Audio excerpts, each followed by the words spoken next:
ನಮಸ್ಕಾರ ವೀಕ್ಷಕರೇ, ಫ್ರೀಡಂ ನ್ಯೂಸ್ಗೆ ಸ್ವಾಗತ. ನಾನು ನಿಮ್ಮ ಸ್ವಾತಿ ಎಣ್ಣೆ. ಮಕ್ಕಳ ಸುರಕ್ಷತೆಗೆ ಆದ್ಯತೆ ನೀಡಿದ ಹುಬ್ಬಳ್ಳಿ ಟ್ರಾಫಿಕ್ ಪೊಲೀಸರು ವಾಹನ ದಾಖಲಾತಿ ಚಾಲಕರ ತಪಾಸಣೆ.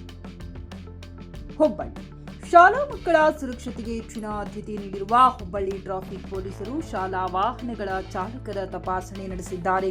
ಖಾಸಗಿ ಶಾಲೆಗಳಿಗೆ ಮಕ್ಕಳನ್ನ ಕರೆದೊಯ್ಯುವ ಆಟೋ, ವ್ಯಾನ್ ಹಾಗೂ ಬಸ್ಗಳ ದಾಖಲೆಗಳನ್ನು ಪರಿಶೀಲಿಸಿ ಚಾಲಕರನ್ನ ತಪಾಸಣೆ ಮಾಡುವ ಮೂಲಕ ಸುರಕ್ಷಿತ ಸಂಚಾರಕ್ಕೆ ಒತ್ತು ನೀಡಿದ್ದಾರೆ.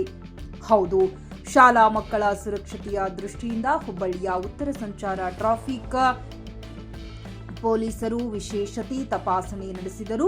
ಪ್ರತಿದಿನ ಶಾಲೆಗಳಿಗೆ ಮಕ್ಕಳನ್ನ ಕರೆದೊಯ್ಯುವ ಆಟೋ, ವ್ಯಾನ್ ಹಾಗೂ ಬಸ್ಗಳನ್ನು ತಡೆದು ಚಾಲಕರ ದಾಖಲೆಗಳನ್ನು ಪರಿಶೀಲಿಸಿದರು.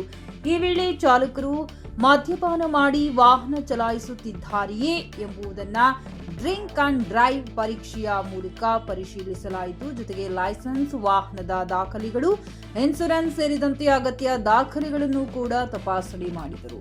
ಶಾಲಾ ವಾಹನಗಳಲ್ಲಿ ಪ್ರಯಾಣಿಸುವ ಮಕ್ಕಳ ಸುರಕ್ಷತೆ ಅತ್ಯಂತ ಮುಖ್ಯವಾಗಿರುವ ಹಿನ್ನೆಲೆಯಲ್ಲಿ ಯಾವುದೇ ನಿರ್ಲಕ್ಷ್ಯಕ್ಕೆ ಅವಕಾಶ ನೀಡದಂತೆ ಪೊಲೀಸರು ಎಚ್ಚರಿಕೆ ಸಂದೇಶ ನೀಡಿದರು. ನಿಯಮ ಉಲ್ಲಂಘಿಸುವ ಚಾಲಕರ ವಿರುದ್ಧ ಕಾನೂನು ಕ್ರಮ ಕೈಗೊಳ್ಳುವುದಾಗಿ ಹೇಳಿದರು. ಮಕ್ಕಳನ್ನು ಸುರಕ್ಷಿತವಾಗಿ ಶಾಲೆಗೆ ತಲುಪಿಸುವ ಉದ್ದೇಶದಿಂದ ಟ್ರಾಫಿಕ್ ಪೊಲೀಸರು ಕೈಗೊಂಡಿರುವ ಈ ಕ್ರಮಕ್ಕೆ ಸಾರ್ವಜನಿಕರಿಂದ ಮೆಚ್ಚುಗೆ ವ್ಯಕ್ತವಾಗಿದೆ.